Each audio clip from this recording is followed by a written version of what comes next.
Have you ever promised yourself you would start learning English again, but after a few days, you gave up without saying anything? You opened a new notebook, watched 2 videos, and felt excited for one short moment before life came back with all its noise. Most people give up not because they're lazy, but because they're tired, alone, and afraid of failing again and again. This story is not about a genius or a perfect student. It's about a woman who failed many times, but still chose to begin again. And maybe, after listening to her story, you will believe that it's not too late for you. Either not today, not now.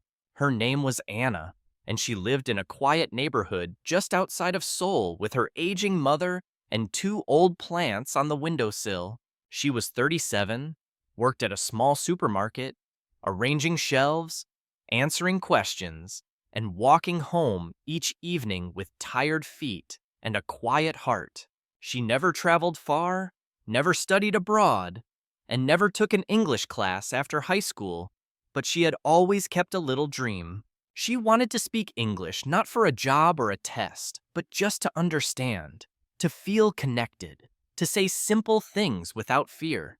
Sometimes she would watch English videos online and repeat the words softly, only to stop halfway, afraid she sounded strange or wrong.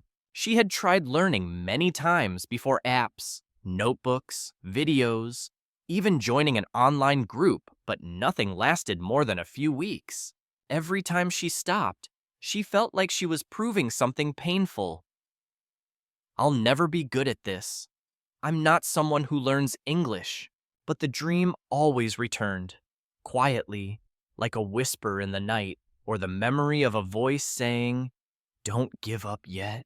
One evening after work, Anna sat on her bed scrolling her phone and came across a video of a man speaking English to himself in a mirror. "I talk to myself in English every day," he said. "Even 5 minutes is better than zero. Even bad English is better than silence." She listened twice, then 3 times. The sentence was simple, but it stayed with her like a light turning on in a dark room. She stood in front of her mirror, looked at her reflection, and repeated the sentence in a small voice. "I talk to myself in English every day." She laughed nervously at herself. Felt silly, but it also felt new, like touching something she had always been afraid to touch. That night, she found her old notebook, wiped off the dust, and turned to a blank page with a pencil that still worked. On the page, she wrote one sentence: "Today I spoke English to myself." Below that, she added the date, without planning what would come next. It was a small action, one that no one would notice, but it made her feel different, like a door had opened that she had closed long ago, and in that quiet moment, sitting under a dim light in a room she had always known, Anna decided something important. "I will try again." The next morning, Anna woke up early. She stood in front of the mirror again and repeated the same sentence, still feeling a little embarrassed. Her mother was still asleep. The street outside was quiet. It felt like she was talking to herself in secret, like sharing a tiny dream aloud. "I talk to myself in English every day," she said again, this time a little louder. Not perfect, not confident, but a little more real. She didn't know what to say next, so she opened her mouth and described what she saw. "This is a mirror. I see myself." Then she paused and added, "I am wearing a gray shirt. My eyes look sleepy. My hair is messy. I am standing in the bathroom." It was strange, simple, awkward, but also honest, true, and fully hers. She was not reading from a book. She was speaking her life. That day, during her lunch break at work, Anna opened her notebook again and wrote, "I spoke English in the mirror this morning." She didn't feel proud, but she felt something better than pride. She felt movement, a small shift, like water starting to flow through stone. Every morning for the next 3 days, she did the same thing. Just 5 minutes in the mirror, just saying what she saw, what she felt. Some days her English was slow and clumsy. She couldn't remember simple words. Sometimes she gave up after 2 sentences and walked away. But she always returned. That was the only rule. Not speak perfectly, not speak 10 minutes, only come back tomorrow and try again. She called it her 5-minute promise. No pressure, no rules, just 5 minutes a day, no matter what. And every day, she wrote one line. One morning she said, "I feel tired. My legs hurt. But I am here. I will try today. Just 5 minutes. That is enough." Her voice became part of her morning, like brushing teeth or washing her face. Something normal, not special, but slowly powerful. She started smiling at herself in the mirror, not because she felt proud, but because she didn't feel scared anymore. She felt safe. After 1 week, she recorded her voice using her phone. It was just a simple line: "I speak English to myself every day." She played it back. Her voice sounded strange, but not bad. It sounded like someone trying, someone beginning, someone who didn't give up. At night, she started watching short English videos, just 1 or 2 minutes long. She repeated the words with the speakers. She shadowed them. "I am tired. It's a beautiful day. You can do it." These were not hard sentences, but they became seeds of something stronger inside her. She downloaded one video to keep on her phone. It was a simple daily motivation. "You are not too old. You are not too late." That line made her eyes wet. She repeated it slowly. "I am not too old. I am not too late." Her voice cracked, but she kept going. That night, she added a new sentence to her notebook. "I am planting something small. I don't know what it will become, but I won't stop." By the second week, Anna had created a little rhythm: 5 minutes of self-talk in the morning, short videos at night, one sentence in her notebook. She didn't tell anyone. Not her mother, not her friends. It felt too new, too private, like a small candle she wanted to protect from wind. She chose one video she liked best. The speaker talked slowly, clearly, with warm eyes. Anna repeated after him every night before bed. "Today is a new day. You are doing your best. One step is still progress." She said each line softly, like a prayer in another language. Some days she shadowed with energy. Other days she whispered in bed, half asleep. But every day, her mouth moved and her heart listened. She noticed something strange. She started thinking in English, just for a few seconds. Like when she picked up bread and thought, "This is soft." Or when she looked at the weather and thought, "Rainy morning, cold outside." The words were simple, but they came without trying. At the supermarket, she began writing English labels on small items: milk, orange, shelf. Her coworkers laughed, but she smiled anyway. She didn't care if they understood. She wasn't doing it for them. She was building something inside her, one quiet word at a time. In her notebook, she wrote, "I noticed I think in English today." It was only for 2 seconds, but it felt like a new room in her mind. Anna started to love her notebook.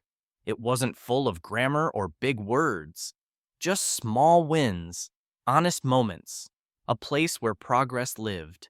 She added a section called My Sentences. Every day, she wrote 3 short lines about her life in English. They weren't perfect. They were true. "I ate rice this morning. I feel sleepy. I want to rest." Sometimes she didn't know the words. She looked them up and wrote them down. Learning didn't feel like a mountain anymore. It felt like watering a small plant just a little. But every single day, no matter what. One day, she made a mistake. She forgot to practice. She came home late, skipped dinner, and fell asleep without a word of English. The next morning, she was angry at herself. The voice returned. See, you're not serious. You'll never be good at this. Just give up. She almost listened, but instead, she opened her notebook and wrote one line I missed one day. But I am here today. That one sentence became her rule. Never miss 2 days in a row. If she fell once, she would stand up the next morning and begin again. After 3 weeks, her mirror practice became longer, sometimes 10 minutes, sometimes 15. She described her day, her feelings, her plans. I feel nervous today. I want to try something new. I don't know if I'm good enough, but I'm still showing up. She smiled more, not because she was fluent, but because she was no longer running from the fear. She was walking into it, slowly. At the end of the month, she recorded herself again. This time, she introduced herself. Hi, my name is Anna. I am learning English alone. Her voice was shaking, but steady. She listened to it 10 times. It made her cry, not because it was beautiful, but because it was real. It was a cold Thursday evening when everything started to fall apart. Anna's manager told her the store was cutting staff. She lost her job. She didn't cry at first. She just nodded, cleaned her name tag from the locker, and walked home with hands in her pockets and silence inside her. Her mother asked what happened, but Anna smiled and said, "Just tired today." She didn't want to share the weight before she could carry it. That night, she didn't talk to the mirror. She didn't open her notebook. She sat in the dark, asking herself, what's the point now? I should focus on finding work, not talking to myself in English. What good is English when I can't even pay my bills? She whispered. For 3 days, she stopped everything. No videos, no shadowing. Her notebook stayed closed on the table, like a friend waiting without words. She began to feel the old heaviness return, like she was disappearing again. Like the light she built slowly was fading without sound. One morning, while cleaning her room, she knocked her notebook to the floor. It opened by itself, right on a page from last week. The sentence on the page was short. I missed 1 day, but I am here today. She had forgotten she wrote that. It hit her heart. She stared at those words for a long time. Then she picked up the notebook, sat on her bed, and wrote a new line slowly, with tears. I feel lost today, but maybe I can try again tomorrow. One sentence, that's all I need. She closed the book and breathed deeply. The next morning, she stood in front of the mirror again. She couldn't speak at first. Her throat felt tight. Her eyes were tired. But then she whispered, I am still here. She repeated it. I am still here.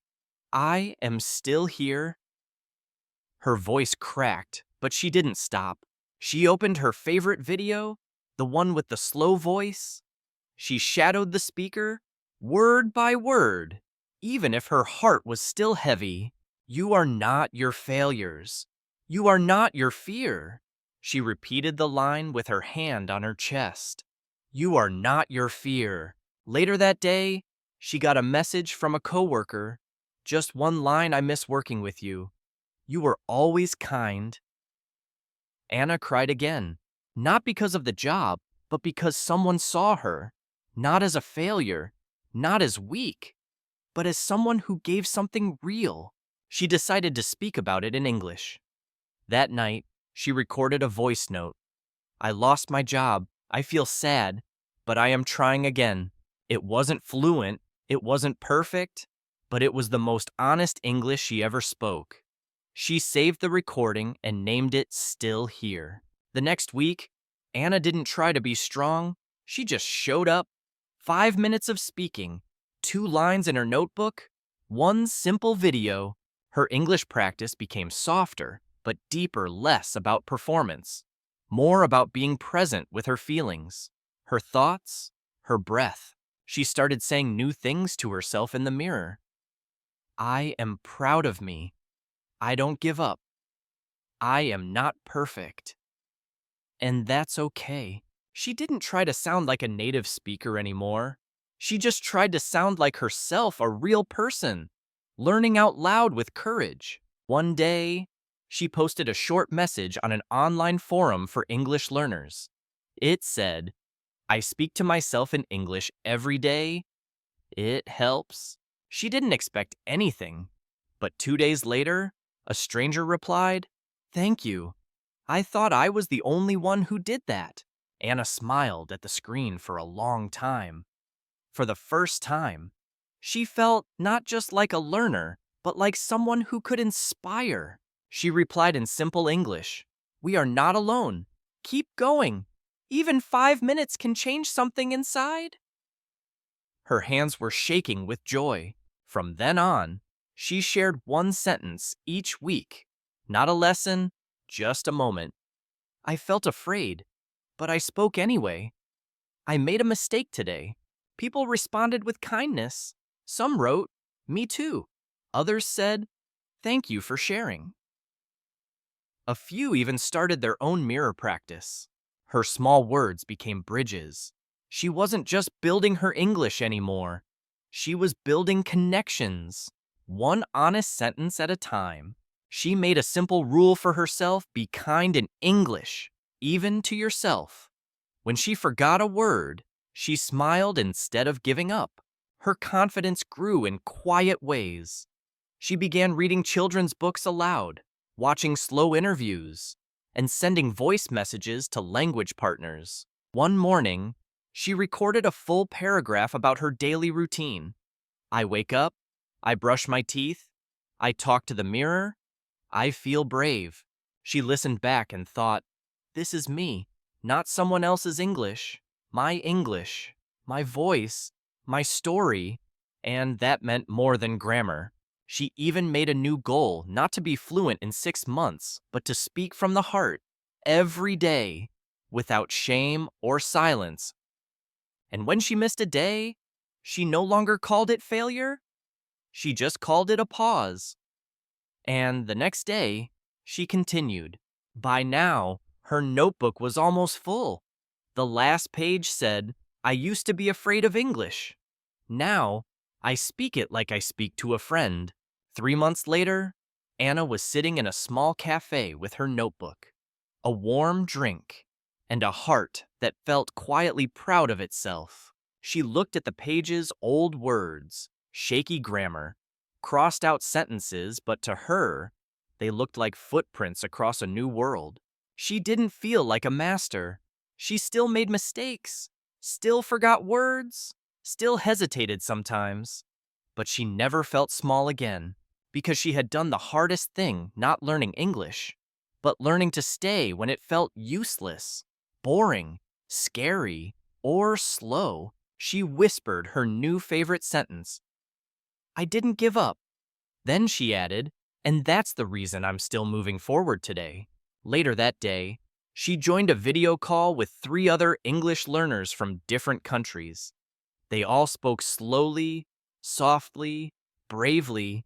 They laughed at mistakes, repeated sentences twice, and cheered when someone finished a full thought without stopping.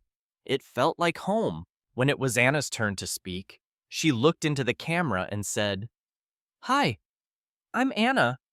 I speak English every day, even when it's hard.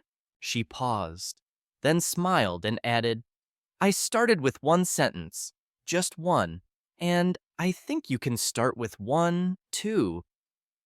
One of the members typed in the chat, Thank you.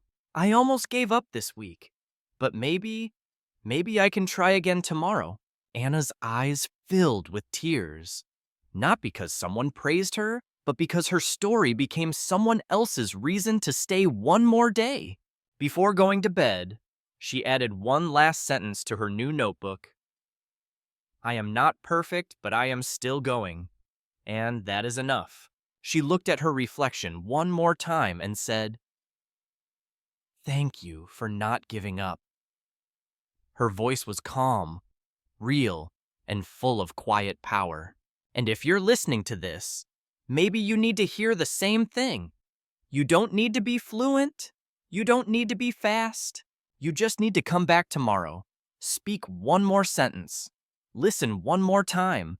Try again, like it still matters because it does. Most people give up English because they think progress must be big, fast, or perfect. But maybe the secret is something smaller. Maybe it's this: don't try to be perfect, just don't give up.